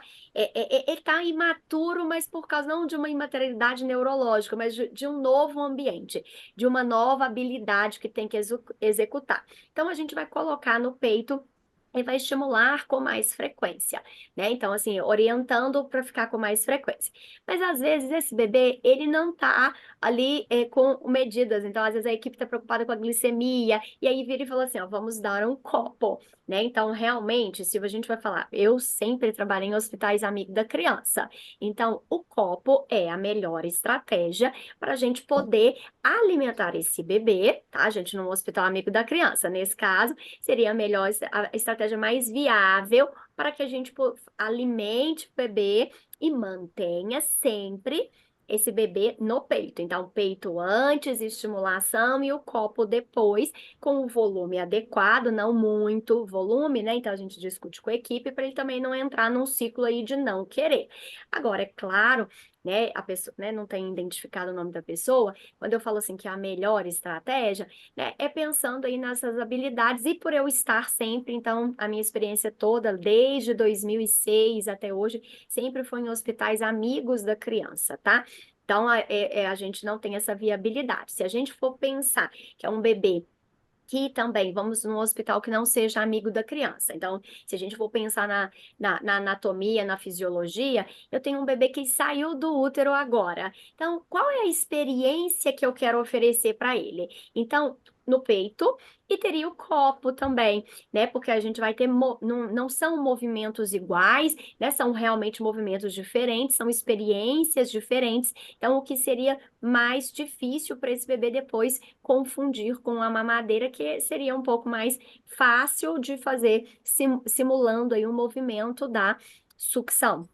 Né? Eu sei que talvez a pergunta dela sobre o copo seja até porque tem um fluxo, mas se a pessoa que estiver oferecendo souber oferecer da forma correta, a gente vai ter um bebê que faça busca ativa. Não sei se eu consegui responder a pergunta, mas eu acho que só para, né, iniciar as respostas aí, as colegas complementarem, tá? Então, a gente vai ver qual é esse contexto. Se for nesse que a gente colocou, né, que eu apresentei aí, esse seria uma boa opção. Ô, A Cris quer Camila. complementar, pode falar, Não, Cris. eu quero perguntar até para vocês, né? Acho porque esse assunto do copo também é bem polêmico, né, meninas? Enfim.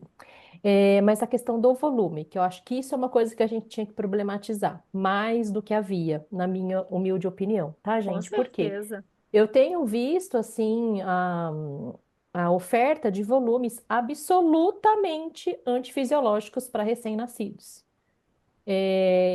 Então, assim, queria ouvir de vocês como é que tá essa questão, né? Porque eu fico assustada, gente. Agora a gente está num projeto aqui que a gente tem pego também os bebês no segmento. E a gente pega os bebês, eles têm 7 dias, 10 dias. Esses dias nós atendemos um bebê que tinha 12 dias de vida, gente. Ele estava mamando 120 ml de Meu complemento. Deus. De complemento. Então, assim, a gente precisava problematizar isso. Então, eu queria também ouvir de vocês, assim, essas experiências, né? Porque quando se fala em complementação no alojamento conjunto, por exemplo, né? O que que a gente tem de literatura? A gente tem um estudo, pelo menos até me atualizem, né? Se tiverem outros. Um estudo feito lá em Ribeirão, que eles mediram a ingesta do bebê durante 24 horas, inclusive não foi vista diferença estatisticamente significante de parto normal e cesárea. E eles viram, gente, que ao longo do dia o bebê fazia uma ingesta de 16 gramas por dia. E daí como é que a gente vai e complementa, sei lá, 10 ml? É muito, gente. É muito. Das meninas responderem, Cris, eu acho que é bem oportuna a pergunta que o Mário Luiz Luques fez. Ele colocou o seguinte: um bebê prematuro que está sendo alimentado por sonda, mas após 30 minutos ele vomita mais do que comeu.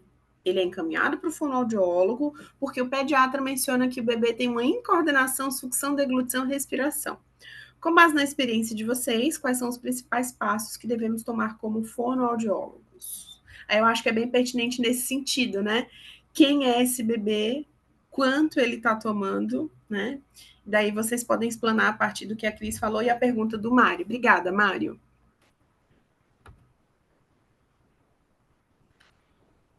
Posso complementar um Eu pouquinho? acho que eu... Ah, pode falar, Bru. Pode falar, Marina. Não, eu acho que eu concordo com tudo que as meninas colocaram, e eu acho que isso do copinho é muito polêmico mesmo, mas até assim, como prática de UTI, né, da vivência ali né, das técnicas, enfim. E eu acho que a gente tem que traçar um plano mesmo para esse bebê. Eu acho que qualquer, né, o copo, enfim, precisa ser ali transitório, momentâneo. A gente tem que entender por que que esse bebê não está realmente, né, recebendo essa alimentação no seio materno, enfim, fazer o nosso papel ali da nossa avaliação.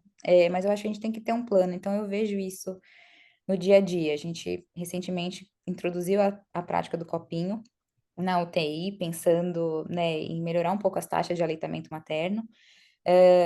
Mas eu sinto que, né, eu até auxiliei em desenhar um fluxo direitinho, quem seriam esses bebês.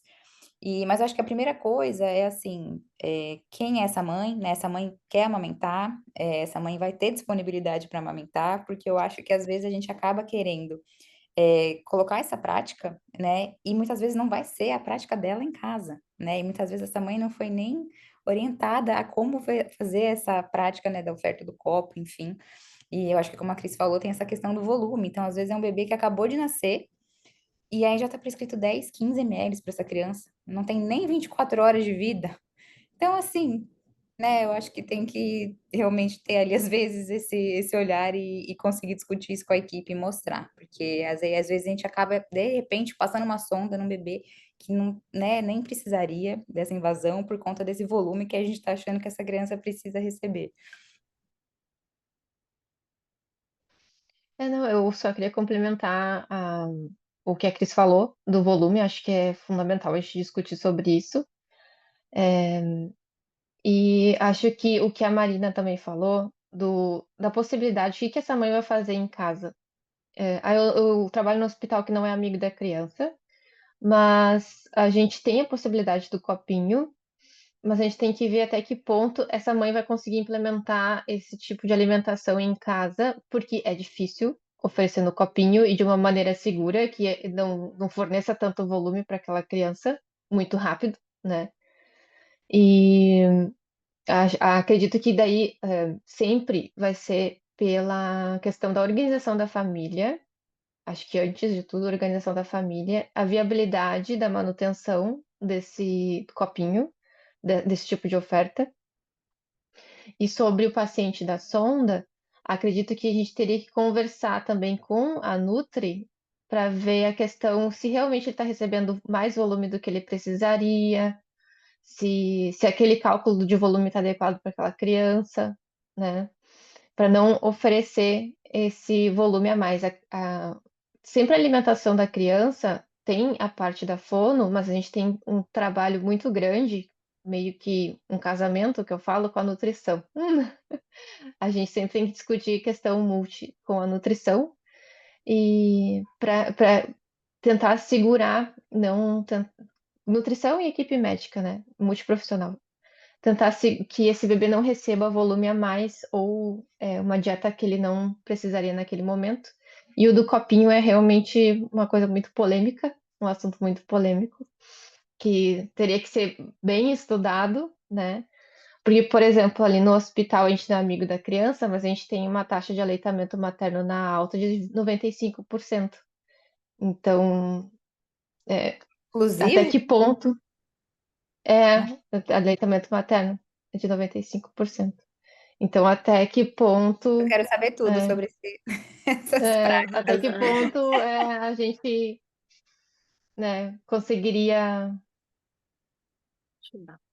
teria que ver essa questão do copo realmente ou não.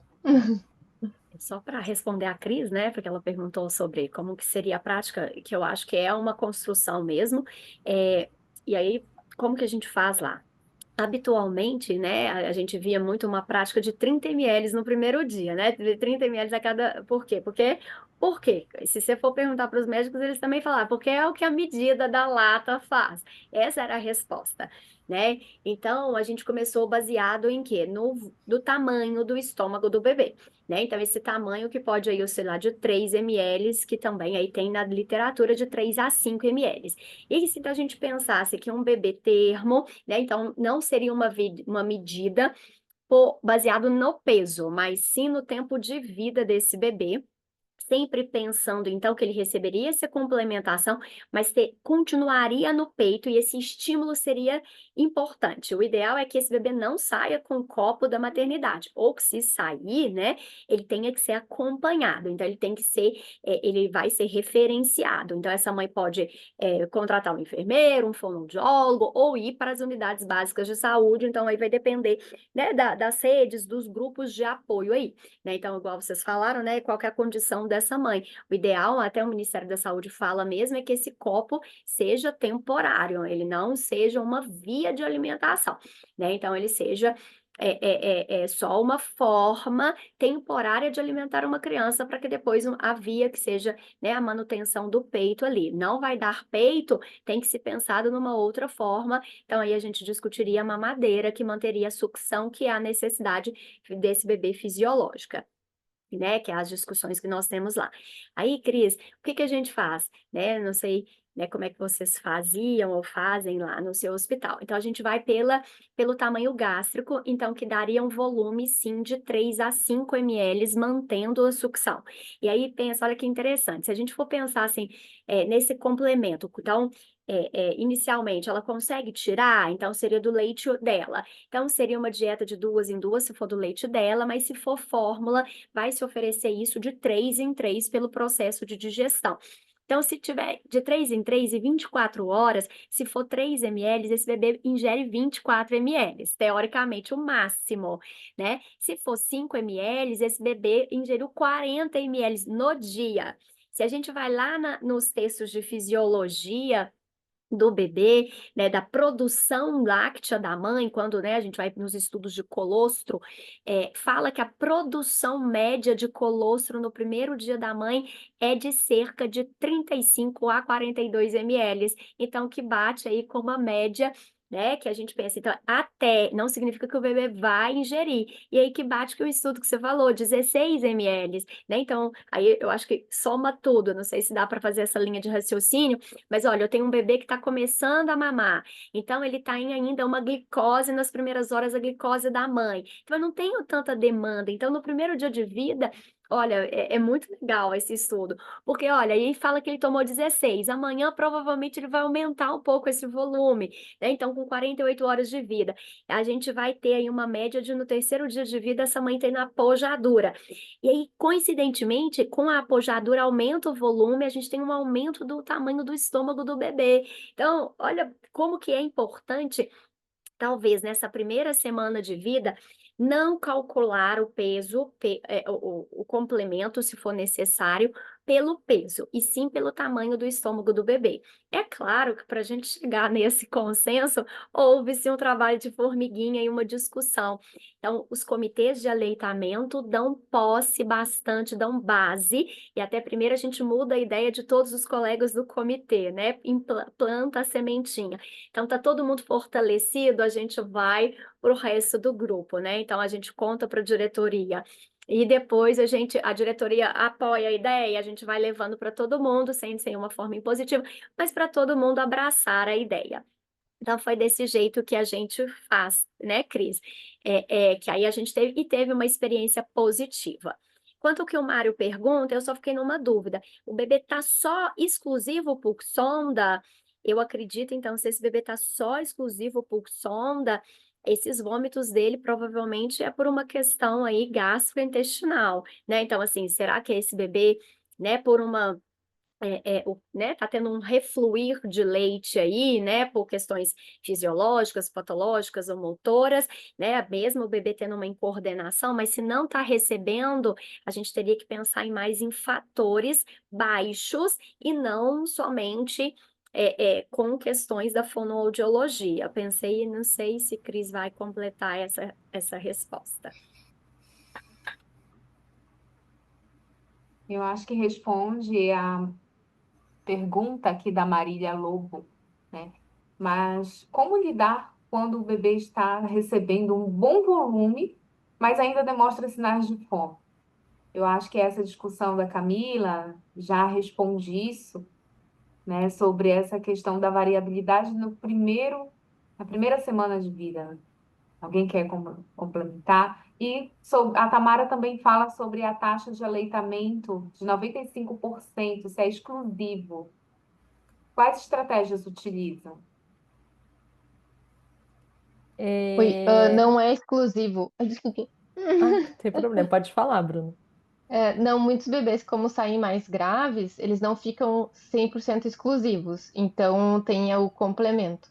Mas todas as mães saem amamentando, ou a maioria delas, 95%. Que eu acho que a Marina foi perguntar, eu meio que falei junto, não tinha entendido a pergunta dela, mas não, é 95, mas tem bebês graves que não saem com um aleitamento materno exclusivo. Ô, gente, eu fico aqui pensando, né, fonoaudiologicamente falando, do quanto que a gente, sei lá, acaba tendo esse chamamento, né, para utilizar técnicas que sejam mais próximas da função de sucção. Acho que isso vale, esse raciocínio vale tanto para o termo quanto para o pré-termo. E no termo, o que que a gente sabe, né, de literatura também? Que as cesáreas eletivas é que fazem com que esses bebês, embora sejam termo, a gente fica vendo, assim, a gente percebe que eles se comportam como pré-termo, né? Eles ficam imaturos, ficam incoordenados, enfim, uma série de questões.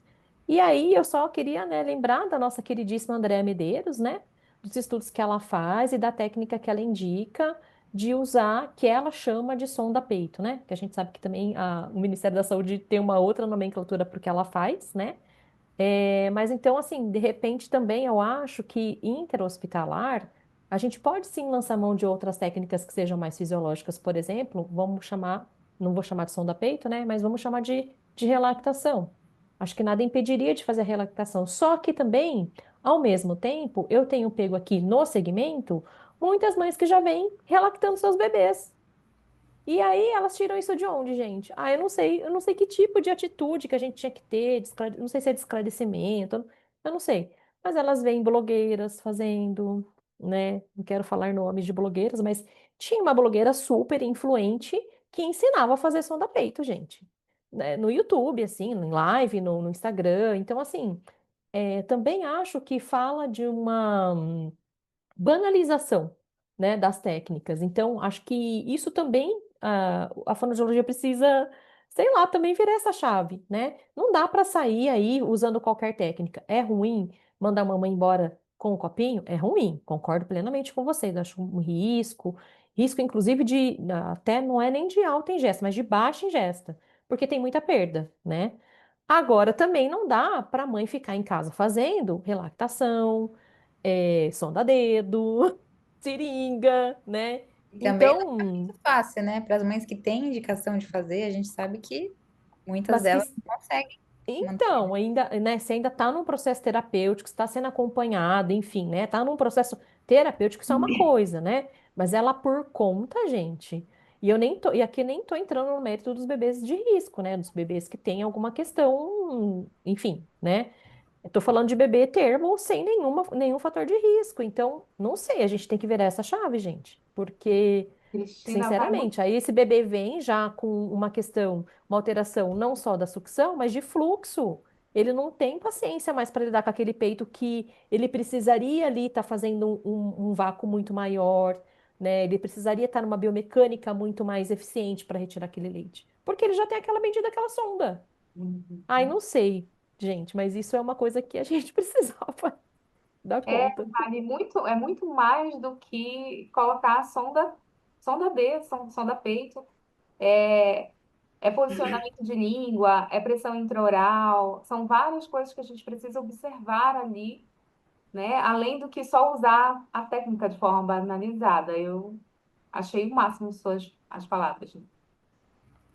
Gente, a gente está caminhando para os últimos 10 minutos da nossa live. A gente ainda tem 81 pessoas ligadinhas na nossa discussão aqui do Amib no Ar. Eu quero aproveitar que está todo mundo aqui e fazer o convite para o nosso segundo Fonotim. É um curso que a gente vai oferecer no mês de setembro, dia 26, e ele vai falar sobre aspectos deglutitórios e de ventilação mecânica. A gente vai ter uma médica pneumologista muito experiente, a doutora Roberta Fittipaldi. A gente vai ter um fisioterapeuta falando sobre os aspectos ventilatórios, a gente vai ter um fono também.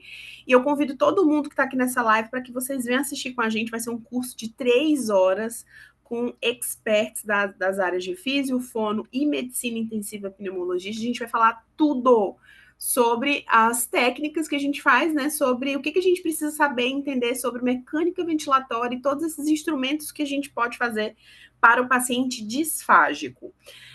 Vai ser muito legal, gente. É o nosso segundo Fonotim, vai ser dia 26 de setembro, um sábado, das 9 a meio-dia, com os melhores a gente vai trazer para vocês. Vocês não têm ideia do tanto de coisa que a gente tem no chat.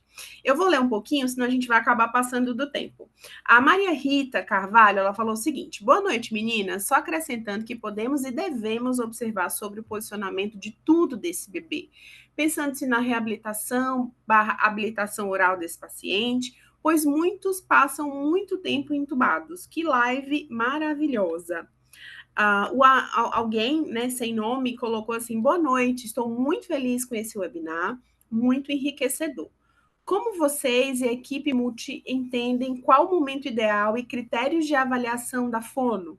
Pensando em protocolos de tantos de dias de intubação, alguns diagnósticos, padrão respiratório, onde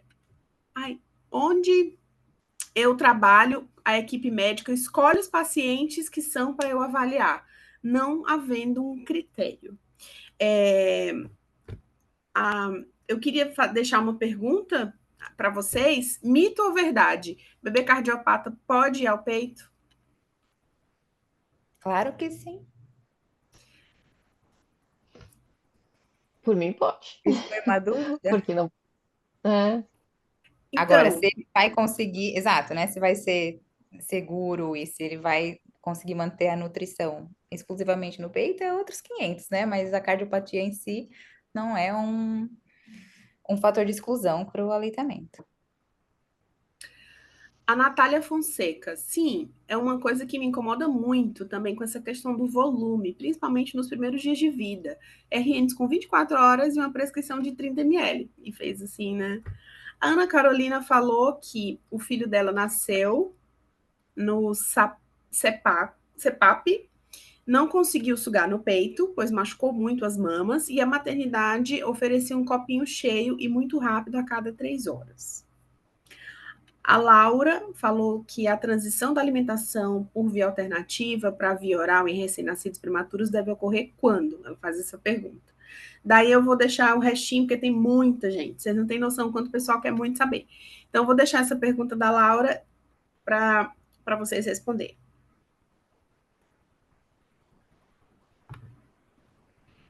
Ela pergunta: a transição da alimentação da via alternativa para a via oral em recém-nascidos prematuros, quando que deve acontecer? Quais critérios que a gente vai observar? Acho que é mais nesse sentido. Acho que a gente tem que observar todo o padrão motor, desenvolvimento motor dessa criança, se está adequado, né? Segurança, como já foi falado, eu já falei anteriormente, segurança, sucção, deglutição, respiração. Se o bebê tem resistência, né, para finalizar aquela mamada, se não vai cansar, não vai chegar lá pelos meio da mamada já vai ficar ofegante, né? Então você vai ter resistência para completar aquilo, habilidade, resistência e daí também eu vou botar agora a qualidade da alimentação.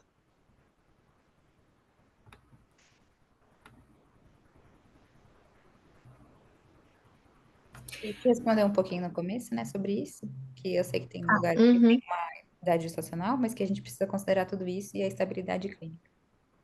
E aí, só a gente Alguém? falou um pouquinho, mas eu acho que é só importante, né? Eu achei que a Cris fosse falar, mas aí eu vou falar. Eu acho que se você adotar a pessoa que perguntou, um roteiro, um protocolo de avaliação. Então, o Profas, né, ele vai te guiar ali, né? Então, tem o protocolo da Cris, tem outros protocolos também, como foi citado aqui, o da Flávia Neiva, mas nós temos outros, né? O NOMAS, mas a gente, pensando naqueles que foram, o NOMAS é um protocolo internacional, mas aqueles que foram testados e validados na nossa cultura, eles são muito mais, têm um nível de confiança muito maior para a nossa prática. Então, o que observar, né? Fazer a aplicação, você vai ter lá todos os níveis que vão ser importantes, né? Então, a Cris, eu acho que pode completar mais, porque o protocolo, né? Até que ela, né, fez, a autora aí, do protocolo, eu acho que a gente vai ter vários padrões ali e que na somatória, como a gente viu que ele é métrico, né, ela vai te mostrar qual é a pontuação, né? Então, ele tem ali habilidades, ele tem ali em relação à mobilidade de língua, a posição, porque ele vai avaliar comportamento, ele não vai olhar só estrutura oral, né? Então, ele é um protocolo completo que vai olhar isso, né, sobre as questões aí de comportamento, de estado de alerta, que são importantes, estabilidade respiratória, clínica, que vão nos guiar. Tá na hora desse bebê entrar para iniciar essa transição? Então, ali ele vai ter uma pontuação que te mostra, é confiável começar agora. Não, ele pontuou menos que 28, né? Ele não é, talvez você vai ter que fazer um treinamento fonoaudiológico com ele para depois começar essa transição. Tá, mas aí a Cris, né, tá aqui que ela pode explanar mil É vezes isso melhor do que eu. É aí. só porque todo mundo ficou em silêncio, eu falei, vamos, né, quebrar É o que a gelo. gente falou disso no comecinho da live, né? Então eu acho que de repente a pessoa poder assistir de novo e retomar isso, mas é isso que a Camila falou aí, e eu quero acrescentar mais um detalhe, né, gente? O Pofras, ele foi validado para o peito. E o protocolo da Neiva, né, da Flávia Neiva, ele foi validado para a mamadeira. Então, acho que isso também é um dado importante, né? Então, depende da via que esse bebê vai começar. E outra coisa que, assim, eu posso disponibilizar depois, sei lá, se... tá na literatura, acho que é fácil de vocês acharem, né, gente, os artigos.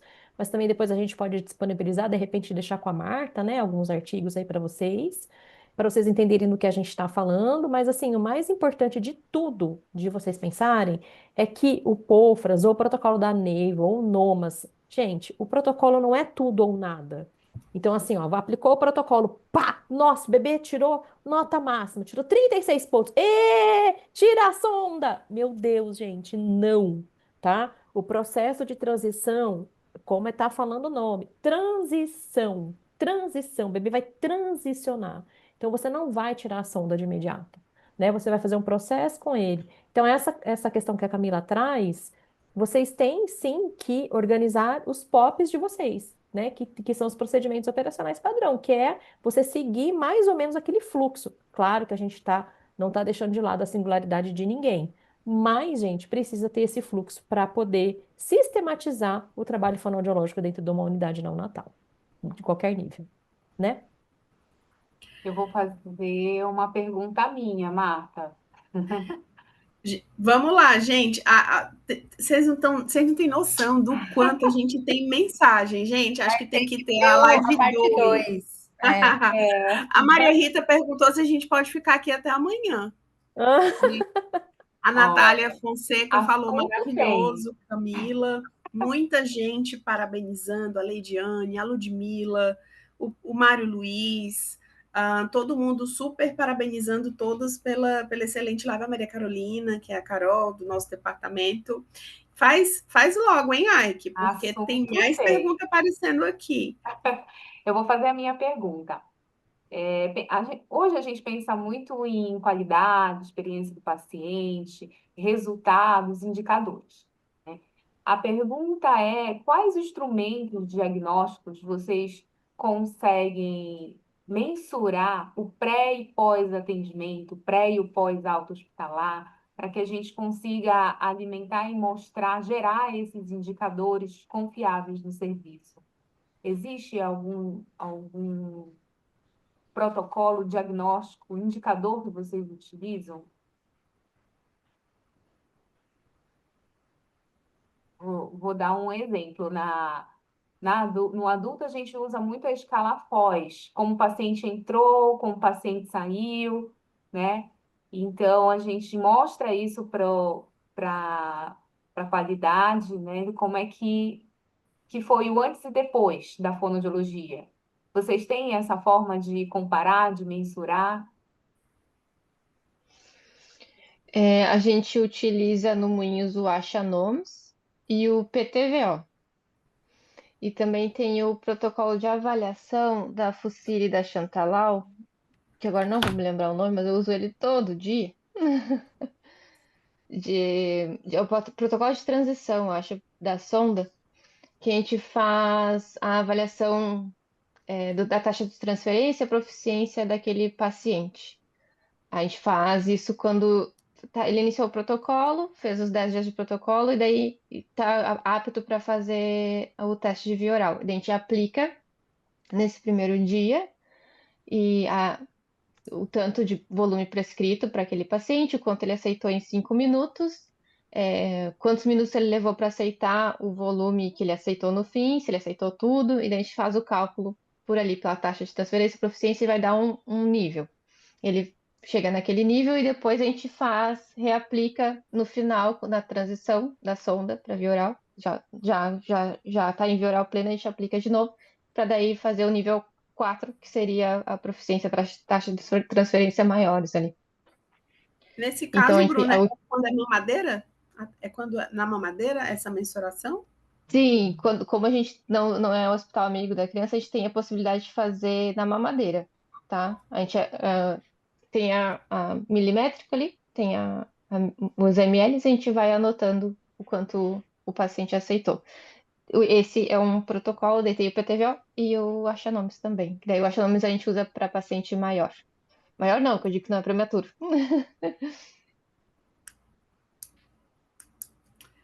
Quer falar, Marina, alguma coisa? Achei que você queria falar. Não, eu acho que essa questão de indicador é uma coisa bem, né? Eu acho ótimo que a gente possa discutir, porque eu acho que o objetivo deles é a gente, claro, né, analisar ali a nossa prática, conseguir, né, sempre aprimorar os nossos serviços, mas eu acho que a gente tem que ver o que que a gente está considerando, né? Então, isso foi uma dificuldade para mim por muito tempo. Então, assim, antes era assim a via de alimentação na alta. Mas assim, o que que isso traz para a gente, né? Pensando em tudo que a gente discutiu hoje, né? Em segurança, em competência, em prazer. Então, eu acho que a Bruna trouxe uma referência que é ótima, né? Eu acho que a gente pode sim utilizar. E eu tenho, enfim, lido muita coisa sobre Cue-based feeding, que eu acho que é um tema que a gente pode falar. Eu sei que, né, já tem muita literatura sobre isso e muita evidência sobre isso também, mostrando que os bebês que são alimentados com a prática da Cue-based feeding tem essa transição de via de alimentação muito mais rápida do que, né, o que a gente está acostumado aí de horário, né, e padronização, e é uma coisa que eu quero implementar também. Mas, assim, é tanta coisa que a gente acaba, né, tendo que dar conta de tudo, mas eu acho ótimo a gente trazer essa discussão. Bom, vou para o final, tá? A Gessandra Malta, ela fez uma pergunta que vai muito ao encontro do que um anônimo fez para a gente. A Gessandra, ela fala que ela é coordenadora de um serviço de fono de 4 maternidades com o TIM. E que a maior maternidade, ela tem uma média de 180 partos mês. E que na UTIM, ela usa um indicador de alta em seio materno exclusivo de 88%. Ela não faz uso prioritário de copo e que a nossa via, né, até o bebê ter a condição do aleitamento materno exclusivo, é a translactação, relactação ou sonda.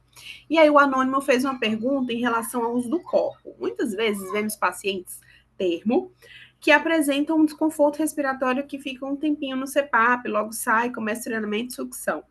Quando ele suga bem, mantemos somente seio materno e pensamos em alta. Entretanto, os que não sugam tão bem, passamos a sonda nasogástrica e fazemos o treinamento em seio materno até permitir a retirada de sonda. Nesse momento, não colocamos no copinho, porque pode ser muita informação para a criança e entendo que, além disso, confunde a cabeça da mãe que acha que se toma o copinho pode receber alta. Queria ouvir a opinião de vocês em relação a isso. E aí tem essa questão da definição do volume inicial da VO em copinho ou mamadeira. Como que define esse volume inicial na avaliação? É muita coisa acontecendo, gente. Ai, gente do céu, olha, só essa pergunta eu acho que é um curso de umas 4 horas, porque É. é muito complexo, é muita coisa para responder. A gente não sabe, né, nem onde começa. Assim, o nosso horário a gente já meio que extrapolou, né? Mas o que eu quero dizer para você que fez essa pergunta é assim, eu acho que também a gente vive um pouco, somos, né, da geração ansiosa, gente. Uma pergunta que a gente não fez, que eu acho que é prioritária, né, quando a gente está lidando com essas díades, a mãe permanece na unidade? Né? Ah, não, mas ela quer amamentar, ok. Mas o serviço, ele oferece condições dessa mulher estar permanente na unidade? Né? Então, por exemplo, aqui a gente não tem banco de leite, aqui a gente não tem o canguru, aqui a gente não reinterna a mãe, aqui não tem um alojamento para ela ficar. Então, assim, isso tudo vai atrasar a alta. Então, quando vocês estavam falando, né, desse controle de qualidade, dos indicadores, por exemplo, um dos indicadores, o que dependeria da gente conseguir fazer com ela, dependeria saber se essa instituição promove a possibilidade dela ficar. Porque, gente, se não promove, a gente pode ser a melhor fono do mundo. Né? O processo não vai acontecer da mesma forma. Por quê, gente? Mesmo que o bebê esteja na mamadeira. Eu não sei, isso é empírico, a gente teria que fazer estudo sobre isso. Mas assim, a presença dela ali dentro da unidade, ou da rede de apoio, ou de tudo isso acontecendo ao mesmo tempo, vai interferir no desempenho desse bebê. Uma coisa é um bebê que fica ali a semana inteira sem ninguém, né? E essa mãe vem, por exemplo, em fim de semana. Outra coisa é essa mãe que tá ali todo dia, gente. Né? A criança pode ter N complicações, mas se é uma mãe que está ali presente, essa criança vai responder de uma forma muito diferente. Então, assim, vocês entendem que às vezes a gente falou disso a noite inteira, né?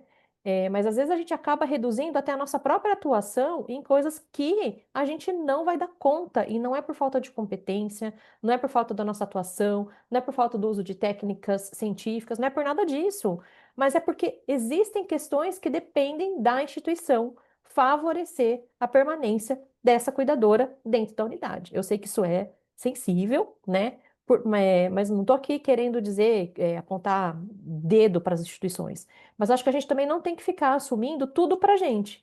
Como se o sucesso dessa alimentação, via oral plena, em peito, ou em mamadeira, ou em copo, sei lá o quê, dependesse só da gente. Gente, não Posso depende. fazer um adendo rapidamente? Isso foi uma Claro. coisa que eu discuti hoje na reunião da MTN. E a gente quer ao máximo sempre atingir essas taxas maravilhosas de aleitamento materno. E uma das nossas estratégias é manter a sonda, porque o perfil que a gente tem é assim, né? O paciente sai da UTI quando está estável e tiver mamando minimamente um volume via oral seguro para ir para o quarto, para a enfermaria. E a gente mantém essa via de alimentação para a gente conseguir, quando esse paciente está no quarto, na enfermaria, essa mãe conseguir manter esse aleitamento, porque lá ela vai ficar 24 horas com esse bebê, e a gente conseguir introduzir esse aleitamento materno exclusivo. Só que a gente tem um empecilho que a gente não tem, a gente tem um posto de coleta, não temos um banco de leite, e a gente tem dificuldade dessa mãe se deslocar para poder ir para o posto de coleta, fazer essa ordenha, essa extração. Então, é fundamental isso que você colocou, Cris. Eu acho que a gente tem, assim, muito caminho ainda, né, pela frente, muitas práticas para a gente otimizar, porque é isso, a gente sua, a gente segura esse bebê, não vai introduzir mamadeira, fica lá 2, 3 semanas, e aí esse paciente vai para o quarto e, de repente, essa mãe já está cansada, como a gente colocou, né, tá um pezinho na porta e a gente acaba introduzindo um dispositivo que poderia não ser introduzido por conta de uma questão ali de logística, né? Então é muita discussão, é muita reunião e vamos em frente. Muito bem. Eu acho que é isso, né? Bem, só para finalizar, a gente já está extrapolando aqui o nosso horário, já são 9h40. Eu quero agradecer a todas, né? Foi uma honra dividir tudo isso com todas essas experiências, com referências na área, e com vocês também que estão assistindo a gente, né? Que acompanharam, que interagiram conosco, que possamos levar todas essas reflexões que fizemos agora para o nosso dia a dia, para a prática, e continuar avançando aí no cuidado humanizado, no seguro, né? A gente falou muito também sobre segurança do paciente, dessa humanização, as nossas crianças, as mães, as famílias. E muito obrigada, né? Até o próximo Amib no Ar. A Marta quer complementar alguma coisa? Na verdade, eu quero dar um spoiler, viu, gente? A gente vai ter no tema de dezembro um fonotim que é exclusivo na parte de seletividade alimentar e toda essa parte da pediatria, mas é um spoiler, hein? É privilegiado quem ficou até o final. A nossa próxima atividade vai ser sobre dispositivo respiratório. Eu quero super agradecer a essas 52 pessoas que ficaram aqui até o fim com a gente, as nossas palestrantes que foram excelentes. Eu acho que se a gente tivesse dias para ficar falando sobre isso, a gente falaria. Eu nem falei da chupeta feita de luva, que assim, né, tem médicos mais de retaguarda que não querem que a gente estimule o bebê cardiopata, mas tem um negocinho lá de plástico que a gente não gosta. Nem falei Aí disso outra aqui. discussão. É outra coisa, mas assim, queria super agradecer. Sei que tá todo mundo cansado de um dia de trabalho. Agradecer o tempo, a disponibilidade, foi ótimo. E eu tenho certeza que a gente vai ter muito mais encontros, né, da pediatria no ambiente da terapia intensiva. Eu queria super agradecer, muito obrigada por todo mundo estar aqui com a gente até agora, pessoal. Muito obrigada e uma boa noite. Tchau, pessoal. Boa noite. Tchau, Tchau, boa tchau, boa noite. Tchau, noite. boa Beijos, noite. gente. Obrigada, gente. Até Beijão. mais. Tchau, Beijo. queridas. Tchau.